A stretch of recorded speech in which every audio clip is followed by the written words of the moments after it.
আজকের ভিডিওতে আমি নিম গাছের গুরুত্বপূর্ণ জ্ঞানমূলক প্রশ্ন উত্তর নিয়ে আলোচনা করব। 1 নম্বর প্রশ্ন, নিম গাছ গল্পটির রচয়িতা কে? উত্তর, নিম গাছ গল্পটির রচয়িতা বনফুল। 2 নম্বর প্রশ্ন, বনফুলের প্রকৃত নাম কি? উত্তর, বনফুলের প্রকৃত নাম বলাইচাঁদ মুখোপাধ্যায়। 3 নম্বর প্রশ্ন, বনফুল কত সালে জন্মগ্রহণ করেন? উত্তর, বনফুল 1899 সালে জন্মগ্রহণ করেন। 4 নম্বর প্রশ্ন, নিম গাছের কি ছাড়িয়ে নিয়ে সিদ্ধ করা হচ্ছে? উত্তর, নিম গাছের ছাল ছাড়িয়ে নিয়ে সিদ্ধ করা হচ্ছে। 5 নম্বর প্রশ্ন, নিম গাছ গল্পে গরম তেলে কি ভাজা হচ্ছে? উত্তর, গরম তেলে নিম পাতা ভাজা হচ্ছে।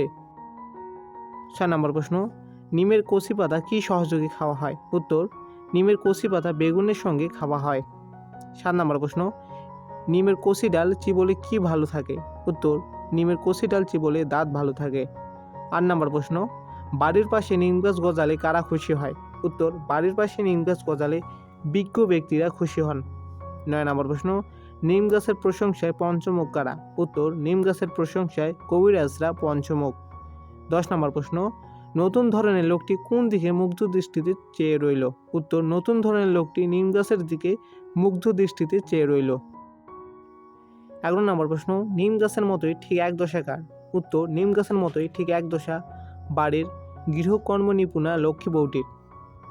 12 নম্বর প্রশ্ন, কবিরাজ কী করেন? উত্তর, কবিরাজ গাছগাছালি ও ভেষজের সাহায্যে মানুষের রোগের চিকিৎসা করেন। 13 নম্বর প্রশ্ন, কবি কিসের পূজারী? উত্তর, কবি সৌন্দর্যের পূজারী।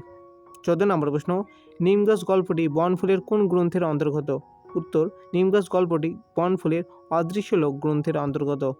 15 নম্বর প্রশ্ন, নিম গাছ গল্পের শেষ বাক্যটিতে লেখক কি পুড়ে দিয়েছেন? উত্তর, নিম গাছ গল্পের শেষ বাক্যটিতে লেখক সীমাহীন কথার আখ্যান পুড়ে দিয়েছেন।